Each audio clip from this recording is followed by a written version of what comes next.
بسم اللہ الرحمن الرحیم۔ السلام علیکم عزیز طلبہ، امید ہے آپ سب خیریت سے ہوں گے۔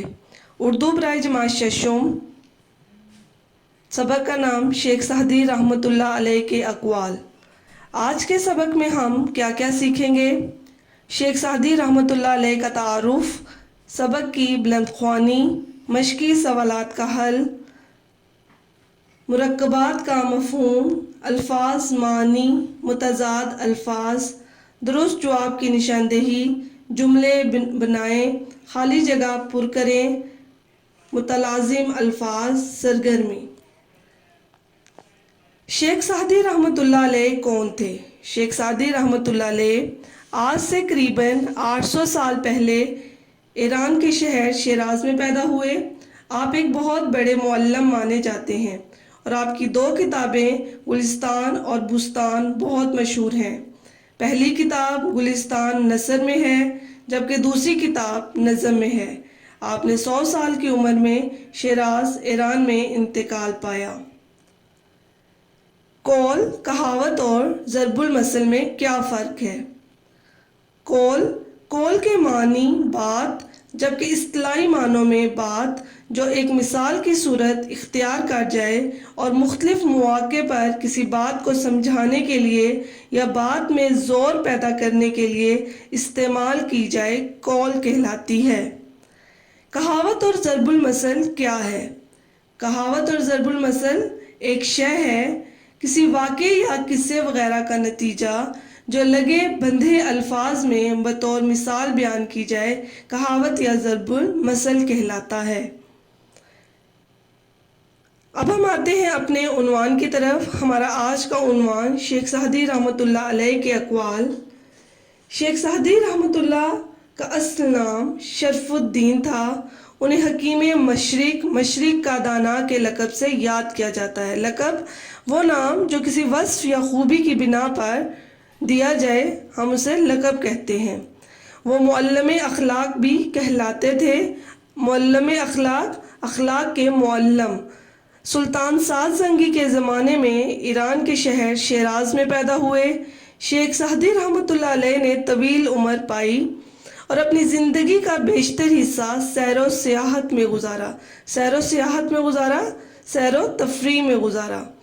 شیخ سعدی نے شاعری بھی کی اور نثر میں بھی لکھا۔ شاعری میں ان کی مثنوی، بستان اور نثری کتابوں میں گلستان کو بہت زیادہ شہرت حاصل ہوئی۔ خاص طور پر گلستان اپنی فکری تازگی اور دانش و حکمت کی بنا پر ادب عالیہ میں شمار کی جاتی تھی۔ دنیا میں پائی جانے والی تقریباً تمام بڑی زبانوں میں اس کے تراجم ہو چکے ہیں۔ تراجم ترجمے کی جمع ہے۔ حکمت و دانش سے بھرپور ان کے کچھ اقوال درج ہیں۔ دنیا کا مال زندگی کے آرام و سکون کے لیے ہے، نہ کہ زندگی مال جمع کرنے کے لیے۔ کہ دنیا میں ہم جو مال و دولت کماتے ہیں وہ ہمارے آرام و سکون کے لیے ہوتی ہے، لیکن ہماری زندگی کا مقصد مال جمع کرنا نہیں ہے، بلکہ ہمیں جس کے لیے تخلیق کیا گیا ہے وہ ہماری زندگی کا مقصد ہے۔ اگر تو دنیا کی نعمتوں سے فائدہ اٹھانا چاہتا ہے تو لوگوں پر احسان کر، جیسا اللہ نے تجھ پر احسان فرمایا۔ تو اس قول سے ظاہر ہے کہ احسان کرنا ایک اچھا فعل جانا جاتا ہے۔ 2 آدمیوں کی کوشش بے فائدہ ہے، ایک وہ جس نے مال کمایا مگر کھایا نہیں، دوسرا وہ جس نے علم پڑھا مگر اس پر عمل نہ کیا۔ علم حاصل کرنے کے بعد اس پر عمل نہ کیا جائے تو ایسا علم حاصل کرنے کا کوئی فائدہ نہیں ہے۔ بے عمل عالم ایسا ہے جیسے اندھے کے ہاتھ میں مشعل۔ لوگ تو اس سے فائدہ اٹھاتے ہیں مگر وہ خود کچھ فائدہ حاصل نہیں کر سکتا۔ کہ ایسے علم حاصل کرنے کا کوئی فائدہ نہیں ہے جس پر ہم عمل نہ کر سکیں۔ اس کی مثال یہاں پر ایسے دی گئی ہے کہ اگر ایک اندھے کے ہاتھ میں موم بتی پکڑا دی جائے تو اس کو کچھ نظر نہیں آئے گا۔ اسی طرح ایک ایسے عالم کے ہاتھ میں علم دینے کا کوئی فائدہ نہیں جب تک وہ خود اس سے کچھ فائدہ حاصل نہ کرے۔ دشمن کے ساتھ بے موقع نرمی کرنا اسے شیر بنانا ہے۔ وہ دشمن جو بظاہر دوست ہو، اس کے دانتوں کا زخم زیادہ گہرا ہوتا ہے۔ دیوار کے پیچھے بھی بات کرتے وقت ہوشیار رہے، ہو سکتا ہے کہ دوسری طرف دشمن کان لگا کر سن رہا ہو۔ اگرچہ معاف کرنا اچھا ہے، لیکن لوگوں کو ستانے والے کے زخم پر مرہم نہ رکھ، کہ وہ جو لوگوں کو ستاتے ہیں اس کے زخم پر ہمیں مرہم نہیں رکھنی چاہیے۔ بری عادت والا انسان اپنی بری عادت کی وجہ سے ہمیشہ مصیبت میں پھنسا رہتا ہے، کہ وہ انسان جو بری عادات کا شکار ہوتا ہے تو وہ اپنی بری عادت کی وجہ سے کسی نہ کسی مصیبت میں پھنسا رہتا ہے۔ بات اس وقت کر جب تجھے یقین ہو کہ اثر ہوگا، بے فائدہ بات کر کے اپنی قدر نہ گھٹا، کہ ہمیں بات اس وقت کرنی چاہیے جب موقع محال ہو۔ اگر موقع محال کے بغیر ہم بات کریں گے تو ہماری بات کرنے کا کوئی فائدہ نہیں ہوگا۔ 10 آدمی ایک دسترخوان پر اکٹھے بیٹھ کر کھا سکتے ہیں، مگر 2 کتے ایک مردار کو مل کر نہیں کھا سکتے۔ سب سے بڑا بدنصیب وہ ہے جو لوگوں کو ستاتا ہے، کیونکہ جب اس پر مصیبت پڑے گی تو کوئی اس کا دوست نہ ہوگا، کہ لوگوں کو ستانے والے کا کوئی دوست نہیں ہوتا۔ جو بری صحبت میں بیٹھتا ہے اس کی سوچ کبھی اچھی نہ ہوگی۔ صحبت محفل، کہ بری محفل میں بیٹھنے والے انسان کی سوچ کبھی اچھی نہیں ہو سکتی۔ حاسد کے لیے بد دعا کرنے کی ضرورت نہیں، وہ تو پہلے ہی حسد کی آگ میں جل رہا ہے۔ حسد کرنے والے کو کہا جاتا ہے، اور حاسد کے لیے کہا گیا ہے کہ اس کو بد دعا کی ضرورت نہیں، کیونکہ وہ خود حسد کی آگ میں جلتا رہتا ہے۔ کتا دنیا کی ذلیل ہستی شمار کیا جاتا ہے، مگر حق شناس کتا، حق کو پہچاننے والا کتا ناشکر انسان سے بہتر ہے، کہ وہ انسان جو دنیا میں سب کچھ حاصل کرتا ہے لیکن اس کے بعد بھی شکر ادا نہیں کرتا۔ مشقی سوالات کے حل کی طرف آتے ہیں۔ سوال نمبر 1، سوالات کے مختصر جواب دیں۔ شیخ سعدی رحمۃ اللہ کا اصل نام کیا تھا؟ شیخ سعدی رحمۃ اللہ علیہ کو کس لقب سے یاد کیا جاتا ہے؟ انہیں حکیم مشرق کہا جاتا ہے۔ انہیں حکیم مشرق کے علاوہ اور کیا کہا جاتا ہے؟ انہیں حکیم مشرق کے علاوہ معلم اخلاق بھی کہا جاتا ہے۔ انہوں نے اپنی زندگی کا بیشتر حصہ کس کام میں گزارا؟ انہوں نے اپنی زندگی کا بیشتر حصہ سیر و سیاحت میں گزارا۔ شیخ سعدی رحمۃ اللہ علیہ کی نظم و نثر کی 2 کتابوں کے نام بتائیں۔ گلستان اور بوستان۔ سوال نمبر 2، شیخ سعدی کے اقوال خوش خط اپنی کاپی پر لکھیں اور انہیں زبانی یاد کریں۔ سوال نمبر 3، درج ذیل مرکبات کا مفہوم واضح کریں۔ حکیم مشرق کا دانا، معلم اخلاق کا معلم یا استاد، حکمت و دانش، حکمت و دانائی، ادب عالیہ، اعلیٰ ادب، سیر و سیاحت، سیر و تفریح۔ درج ذیل الفاظ کے معنی لکھیں۔ مال، دولت، صحبت، محفل، حق شناس، حق کو پہچاننے والا، دانش، دانائی۔ درج ذیل الفاظ کے متضاد لکھیں۔ متضاد کے متعلق ہم پہلے بھی پڑھ چکے ہیں کہ کسی بھی لفظ کا الٹ یا مخالف لفظ متضاد کہلاتا ہے۔ دنیا، آخرت، دوست، دشمن، بد نصیب، خوش نصیب، مصیبت، راحت، بے عمل، باعمل۔ سوال نمبر 6 کچھ اس طرح ہے۔ سبق شیخ سعدی رحمۃ اللہ علیہ کے اقوال پیش نظر رکھتے ہوئے درست جواب کی نشاندہی ٹک سے کریں۔ یہاں پر چند سوالات دیے گئے ہیں، آپ نے سبق کی بلند خوانی کرنی ہے اور جو درست جواب ہے اس پر ٹک کر نشان لگانا ہے۔ سوال نمبر 7، درج ذیل الفاظ کو جملوں میں استعمال کریں۔ یاد رہے کہ جملہ مکمل، واضح ہو اور درست املا کا استعمال کیا گیا ہو۔ مشعل، موٹی موم بتی، نعمت، انعام، قدر، عزت، لقب، وہ نام جو کسی وصف یا خوبی کی بنا پر مشہور ہو جائے۔ حاسد، حسد کرنے والا۔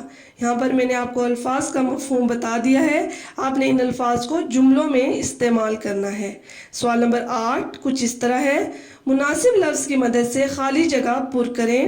الف، دنیا کا مال خالی جگہ کے آرام و سکون کے لیے ہے۔ بے عمل عالم ایسا ہے جیسے اندھے کے ہاتھ میں خالی جگہ۔ جیم، خالی جگہ بات کر کے اپنی قدر نہ گھٹا۔ دال، 2 کتے ایک خالی جگہ کو مل کر نہیں کھا سکتے۔ ہے، اگر تو دنیا کی نعمتوں سے فائدہ اٹھانا چاہتا ہے تو لوگوں پر خالی جگہ کر۔ پیارے طلبہ، اس سوال کو بھی آپ سبق کی بلند خوانی کے بعد بآسانی حل کر لیں گے۔ سوال نمبر 9 کچھ اس طرح ہے: متلازم یا گروہی الفاظ کے بارے میں آپ پہلے سیکھ چکے ہیں۔ درج ذیل الفاظ کے متلازم الفاظ لکھیں۔ تو متلازم الفاظ کون سے ہوتے ہیں؟ متلازم الفاظ وہ الفاظ جن کو زبان پر لاتے ہی ان سے متعلقہ الفاظ ہمارے ذہن میں آ جائیں تو وہ متلازم الفاظ کہلاتے ہیں۔ یہاں پر چند الفاظ آپ کو دیے گئے ہیں جن کے آپ نے متلازم الفاظ لکھنے ہیں: بادل، پہاڑ، بازار، شادی، جنگ۔ جیسے کہ بازار یہاں پر دیا گیا ہے تو بازار کے متلازم الفاظ کیا ہوں گے؟ لوگ، دکانیں، کپڑے، بچے، کھلونے وغیرہ۔ سرگرمی آپ کو دی جا رہی ہے۔ یہاں پر سرگرمی میں آپ کو چند الفاظ اور دیے گئے ہیں جن کے آپ نے متلازم الفاظ لکھنے ہیں۔ اس میں ضمیر کیا ہے؟ وہ الفاظ جو اسم کی جگہ پر استعمال کیے جائیں اس میں ضمیر کہلاتے ہیں۔ اس میں ضمیر کا فائدہ یہ ہوتا ہے کہ بار بار اسما نہیں دہرانے پڑتے۔ مثال کے طور پر قائد اعظم رحمۃ اللہ علیہ 1876 کو کراچی میں پیدا ہوئے۔ قائد اعظم رحمۃ اللہ علیہ نے اپنی ابتدائی تعلیم کراچی سے حاصل کی۔ قائد اعظم رحمۃ اللہ علیہ مسلمانوں کے سچے رہنما تھے۔ قائد اعظم رحمۃ اللہ علیہ کی کوششوں سے پاکستان بنا۔ ان جملوں میں بار بار قائد اعظم کا نام آیا ہے جو تحریر کو بوجھل بنا رہا ہے۔ اس میں ضمیر کے استعمال سے تحریر میں خوبی پیدا ہو جاتی ہے۔